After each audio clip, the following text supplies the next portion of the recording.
Members of Parliament, support staff, radio listeners, TV viewers, and all those following via Parliament's social media platforms, members of the media, persons in the Tribune, good afternoon.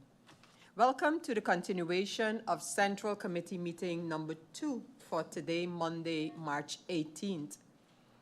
I want to give a special welcome to the Minister of Finance, Mr. Artwell Irian, and his support staff here with us this afternoon. We have established a quorum of 9 members. Please stand for a moment of silence.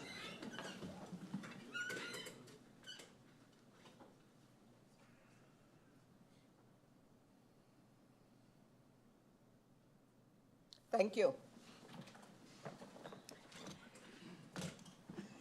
I have received notice of absence from the members Doran, Jacobs, La Cruz, and lateness, a notice of lateness from MP Roseburg.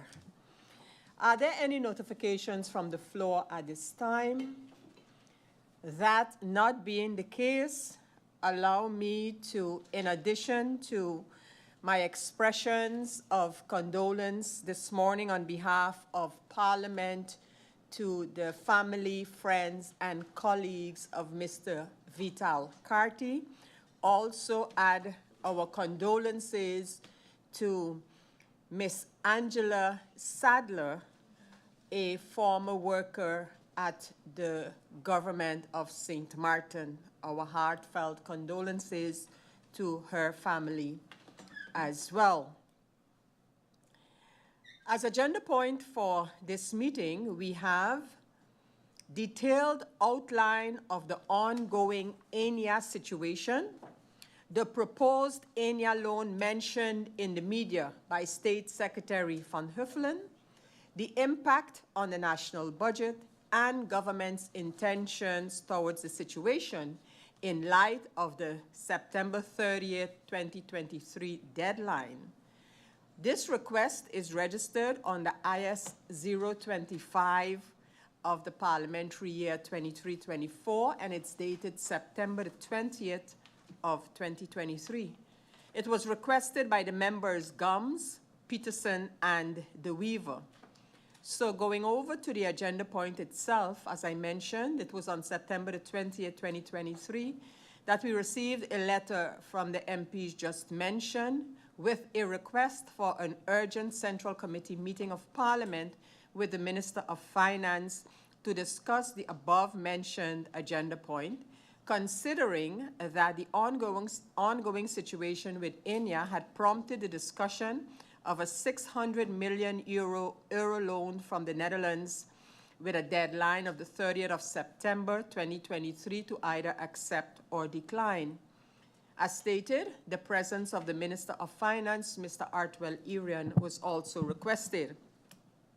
This meeting commenced on September the 27th of last year, during which the Minister of Finance gave a presentation on the agenda point, and members took the opportunity to ask questions to the Minister regarding the ongoing ENNIA situation. The meeting was then adjourned until further notice to allow the Minister time to prepare the answers to the questions posed. On March 6th of this year, Parliament received information regarding the ENNIA situation and the answers to the questions posed during the Central Committee meeting of September the 27th. All members of Parliament have received a copy of this document via email, and it is accessible on the Parliament General team. Today, the Minister has returned to answer the questions posed at the start of this meeting, and hence today we continue with this meeting. I will now give the floor to the Minister of Finance to give his opening remarks and answer the questions posed by the members of Parliament. Minister of Finance, you have the floor, and by the look of the Minister, I assume he's going to ask if he has to go over the answers as provided. I saw you look a little perplexed when I mentioned you will be given the answers, but you may ask your question, Minister. You have the floor in any case. Good afternoon, Madam Chair. Good afternoon to the members of Parliament. Good afternoon to those of you in the Tribune. Good afternoon to the viewing public. Yes, Madam Chair. On March 6th, we sent the answers to Parliament. And in addition to that, we also mentioned that the decision had changed in terms of the position we were going at. So answering those questions now became sort of a moot point. But answers were sent on March 6th. So, but if it's still necessary to read the answers out, even though it really doesn't make any sense now, then we will proceed. Thank you, Minister, for that notification. Members of Parliament, the Minister has indicated that most of the answers given in his written response to questions posed in the first part of this meeting are actually outdated, and things have changed. With your indulgence, I'll therefore then ask the Minister to please present to Parliament then an update on the matter based on the request for this meeting and what was mentioned there. So with that, members, you do have the written answers for you to peruse if you deem such necessary, but I will now ask the Minister, given his statement, to provide an update on this entire matter to the members of Parliament. Minister, you have the floor. Thank you, Madam Chair. On September 27, 2023, I informed Parliament on the ENNIA situation and highlighted that the proposed restart of ENNIA would be possible with a significant capital injection from the Netherlands. However, the solution, as I mentioned earlier, proposed at the time will have a significant increase in debt and debt to GDP ratio that is expected that Curaçao will immediately or very quickly exceed the interest burden norm. I'd also like to mention just also that the Parliament of Curaçao recently gave its support in the public meeting on the February 29, 2024 for the new and recent proposal. By my letter of October 10, 2023, I informed Parliament through its attached documents that Curaçao and the Netherlands were not able to solve the issue on the interest burden norm, and as such, Curaçao announced to not continue with the restart scenario of ENNIA as was worked on so far. On March 5th, 2024, I provided Parliament with all the answers on the questions posed during the meeting of September 27, 2023. Having said all this before, today I will inform Parliament further on the ENNIA situation and the new proposal to be implemented. As a refresher, the ENNIA Group has been under emergency regulations since July 4, 2018. CBCS has been running ENNIA as an going concern while restructuring both the liabilities and the assets. The rationalization and harmonization of insurance policies, operational reorganization and cost measures, clawback of funds from overseas, the liquidation of high-risk investment portfolio, sale of Banco de Caribe, etc., and most importantly, court proceedings against the shareholder leading to a judgment in appeal, ordering the shareholder to pay back at least 230 million guilders with the litigation still pending. The central bank, however, called on government to prevent an insolvent resolution because amounts recovered may not come timely and may not be sufficient to fix the deficit. Curaçao and St. Martin invested substantial time to explore various alternatives, both as a strategy for ENNIA and how to restructure a potential support package for ENNIA. At first, just before the summer 2023, Curaçao and St. Martin pursued a continuation, in Dutch is called a doorstart, as the preferred resolution, and representatives of both the countries worked with the Netherlands and Central Bank to develop a plan for the same. The outcome was a comprehensive package resulting in a restructuring with a full continuation as outlined in the old outline agreement of the 16th of August 2023, the Hoofdlijn Accord, which is the old one, which was put to the Council of Ministers of Curaçao, St. Martin, and the Netherlands. Curaçao eventually indicated it had to depart from the initial proposal, and in continuation on October 2023, it said it was to be implicated exceeding of their interest burden, which could potentially jeopardize the capital investment loans. Therefore, Central Bank, Curaçao, and St. Martin resumed talks to come to a new outline agreement. Parties agreed to the new outline agreement on a technical level on the 18th of December 2023.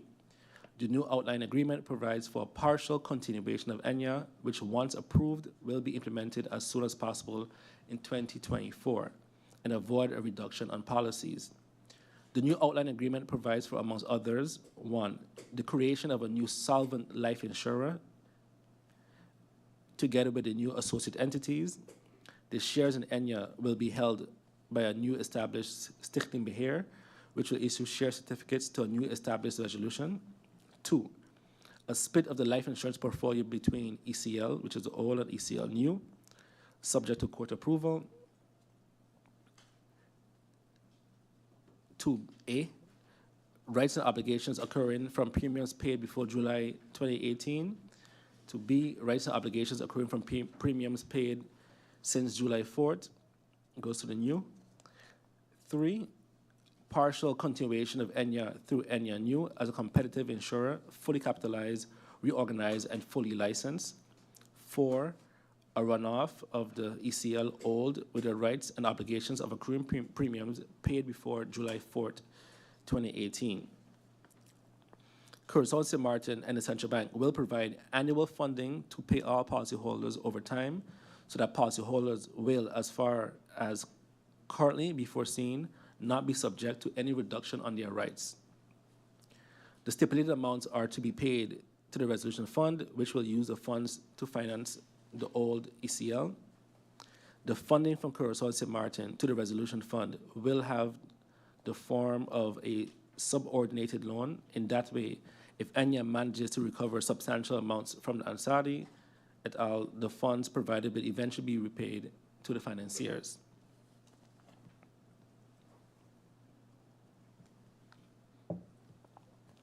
The financial model. Central Bank established a technical committee with experts, financial advisors, and legal advisors to support the design and the restructuring of the preparations. A financial model was developed that forecasts the expected cash flows of ENNIA for 50 years. In addition, a financial model was developed that forecasts the expected earning power, profitability, and cash flows of ENNIA. The data set underlining the financial models does not yet meet the quality criteria that typically apply to an investment of this magnitude due to the scarce resources available at ENNIA and Central Bank, and the complexity of the calculations of individual contracts needed for the attribution to the ENNIA old and the ENNIA new. A focal point of transition is to further pay attention to the financial reporting of ENNIA for the allocation of revenues, claims and benefits, and operational costs, which is also required if ENNIA is to be sold to a private party in the future. The interest of policyholders, the public interest in the final solution, and the anticipated adverse consequences of putting a systematic institution completely into a runoff led the parties to prefer a partial continuation, noting also that this scenario entails a relatively low risk and provides opportunities for value preservation. Considering the financing required for the partial continuation, parties agreed the Central Bank will pre-finance the remaining deficit in years when the yearly contributions provided by Curaçao, St. Martin, and Central Bank will not be enough to pay all the policyholders. Some key topics: the status and conditions. The outline agreement will be signed after the approval of the Council of Ministers in each country.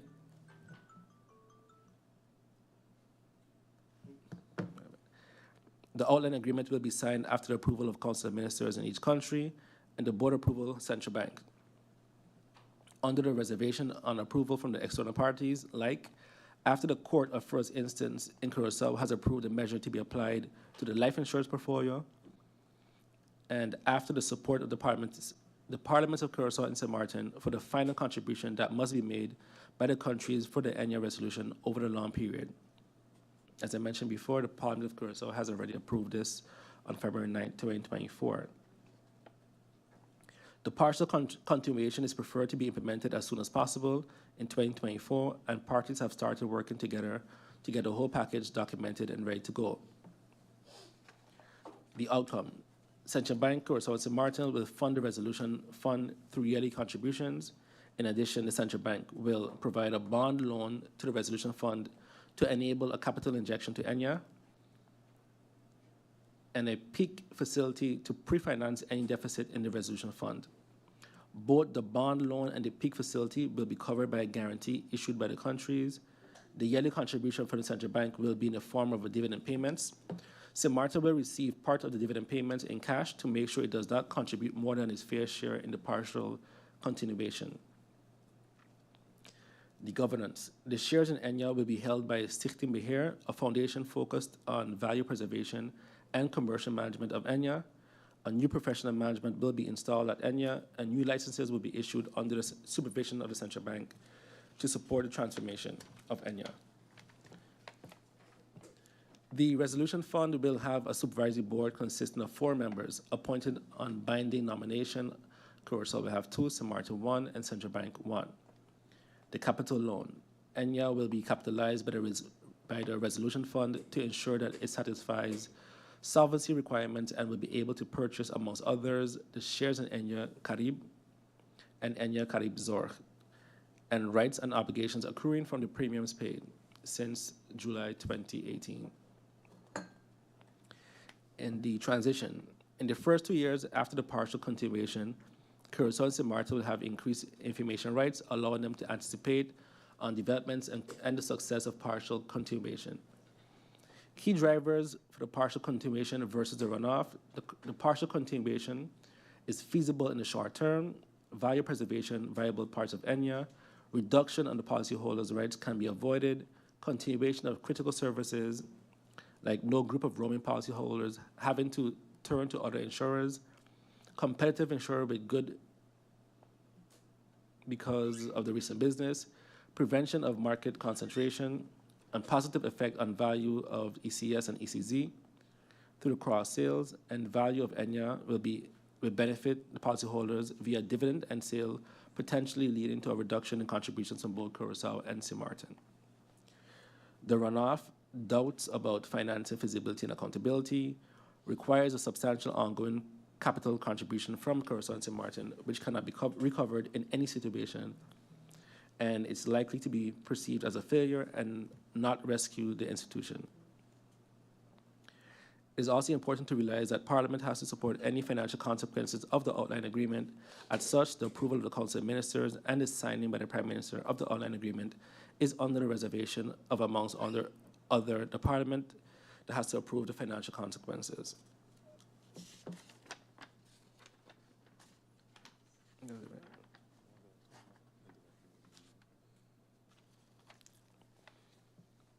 Intervention is necessary because the problem is large capital shortage at ENNIA, and without a solution, 30,000 policyholders would have to have their pensions significantly reduced, of which approximately 3,000 policyholders are residing on St. Martin,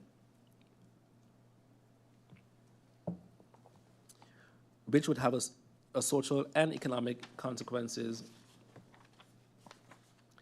Next to any financial consequences for government based on pensions that will be significantly reduced, we have to remember that the Netherlands conditioned in the 2024 upcoming refinancing of the 316.4 million guilders on a resolution of ENNIA. If no resolution will be found, it is not unlikely for St. Martin to be confronted with an interest rate of 6.9%, as Aruba is confronted with. To put this in perspective, the yearly contribution from St. Martin to the resolution fund is estimated to be affected by the yearly budget for an amount of 2.3 million guilders, which effects has to be further calculated. An interest rate for the refinancing of 6.9% would result in a yearly extra interest cost of approximately 11 million guilders, which costs are higher than the annual resolution itself. As such, I advise the Parliament of St. Martin to schedule a public meeting to support the resolution of ENNIA. Madam Chair, that'll be all. Thank you, Minister of Finance, for that presentation. Of course, I would look at the members of Parliament for any questions that they would have. But firstly, I would like to ask the Minister if the overview as just presented can be shared with Parliament so that members can receive it and dive a little deeper into the information as presented. The Minister seems to be concurring with that request. So members of Parliament, I give you the opportunity now to ask any questions based on what the Minister has presented thus far. I see MP Ludmila de Weever has requested the floor. MP De Weever, you have the floor. Thank you, Madam Chair Lady. Good afternoon to you, Rifi, and my colleagues here, Minister and his team, those viewing and listening in. Madam Chair Lady, you actually covered the first request, which is what everyone probably was asking about, because as we're getting this information very quickly out, coming out the mouth of the Minister of Finance that is already financially savvy with what's been happening. We're playing catch up. We're playing catch up to a decision that was made in Curacao, but we're also playing catch up in terms of the update that the Minister just provided us. And the update goes over several scenarios that even as we enter into our budget debate discussion in the Central Committee meetings, we need to understand in detail, not just get the answers from the minister, but we need to understand the various proposals and what their financial impact is going to be on our 2024 budget that we're going to hopefully approve, or whatever happens when we continue on with the budget debate. So it would be nice if we had time a little bit to review the answers that was just given to us via the update of the Minister of Finance, to go through that, because we're trying to hurriedly write down notes of something. So I don't know if that's available, how we're going to approach that, but this is a lot of information that is going to have financial impact for us. And if I could ask one question based on what I was able to take notes of, there was something that the Minister of Finance said, where he said that they were looking to get, if they could get any money back from the owner, Mr. Ansari. But if I remember correctly, there was an offer made in the past of Mr. Ansari to pay something. So I just didn't understand the connection of, we're still expecting to get something in terms of what the central bank said. We're hoping to still get something from the owner, but then they refused the owner. So yeah, do you understand the part of the conversation that I really want to get a whole picture of? Because if you're having an expectation that you're still going to get something back from the person that was involved in this case, that needs to be shared accurately, as in, is that an actual possibility? Is that realistic? Or is this in the hands of someone else? Because then if that's the case, then I don't know what number we're trying to deal with, which is exactly why I feel like we first need to go through this updated information in order to digest it and then come with questions, or else we'll be asking the same questions over outdated information rather than the important stuff we just got today from the Minister of Finance. Thank you, Madam Chair. Thank you, MP De Weever. And note taken, I saw the minister indicated that he wanted to react before the MP had actually finished her request. So, Minister, you can make that position, or whatever you were going, the comment, you can make that now. Yes, thank you, Madam Chair. So we will send the notes from just now. In addition to that, we can also send the outline agreement itself to Parliament for review. And just briefly answering the MP regarding the owner, there was no offer made for any payments, and we are still in litigation actually, so no offer was made for any payments. But we'll send this document and the outline agreement. Thank you, Minister. And yes, I would kindly ask you to do so, and because before a meeting can be held on the outline agreement, members would have to receive that document. We would have to receive it in time before a meeting will be scheduled for the discussion on that document. I look at any other member. I see MP Christophe Emmanuel is requesting the floor. MP Emmanuel, you have the floor. Madam Speaker, thank you very much. And good afternoon to you. Good afternoon to the Clerk of Parliament. Good afternoon to the Honorable Minister of Finance and his support staff. My honorable colleagues, good afternoon to the people of St. Martin listening and viewing by whichever means. Good afternoon to everyone. Madam Chair, I am a bit curious. And the reason for that, Madam Chair, is my colleague a while ago spoke about St. Martin being on the back burner in terms of the information catching up. Because we have viewed, read, listened, where unanimously the Parliament of Curacao came together and indicated in selling ENNIA shares or selling parts of ENNIA assets, which came up was Monad Bay. That's what they spoke about, selling. I haven't heard it in the document that the minister read, Madam Chair. He did make mention that something was said in Curacao, but the part of selling, I didn't hear the minister made mention to that. So I would want to ask through you, Madam Chair, to the Honorable Minister, is he aware of that motion or that agreement or whatever it was that was passed unanimously in the Parliament of Curacao when it comes to selling? Because I think the minister is still just sliding over the situation as it is concerning Mother Bay. But I would want to believe that he is much more concerned about it as to what was read in the document. Also, Madam Chair, St. Martin received a favorable interest from the Dutch government on our